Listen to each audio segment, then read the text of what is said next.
চলো, এখানে তো সব রেডি আছে। তো এই যে এই লঙ্কার মধ্যে যে পুরটা ভরবো সেই পুরটা আমরা এখন রেডি করছি। এখানে পটেটোটাকে ম্যাশ করে নেওয়া হয়েছে, এর মধ্যে দেওয়া হয়েছে কোরিয়ান্ডার লিফ। এবার একে একে রেগুলার ইউজের গুঁড়ো মশলাগুলো দিয়ে দেওয়া হবে। এখানে চলে যাচ্ছে জিরে গুঁড়ো,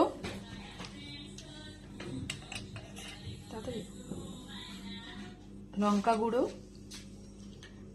আর কি সামান্য হলুদ গুঁড়ো, ব্যাস। এইগুলো দিয়ে পুরোটা মাখতে হবে সুন্দর করে, তাই তো? এটা সুন্দর করে এরকম করে মাখতে হবে। তো এখানে বসিয়ে দিলাম ফ্রাইং প্যান। এবার দিয়ে দেব এর মধ্যে একটু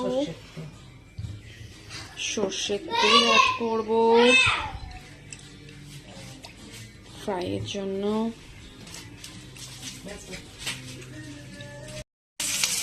এই আলুটাকে আমরা কিন্তু অল্প একটু সর্ষের তেল দিয়ে ভালো করে নাড়াচাড়া করে নেব, নাহলে একদমই ভালো লাগবে না খেতে।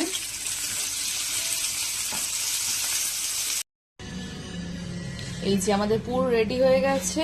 এবারে সুন্দর করে এই যে চেরা কাঁচা লঙ্কাগুলো এর মধ্যে আলুর পুরটাকে ভরে নিতে হবে সুন্দর করে।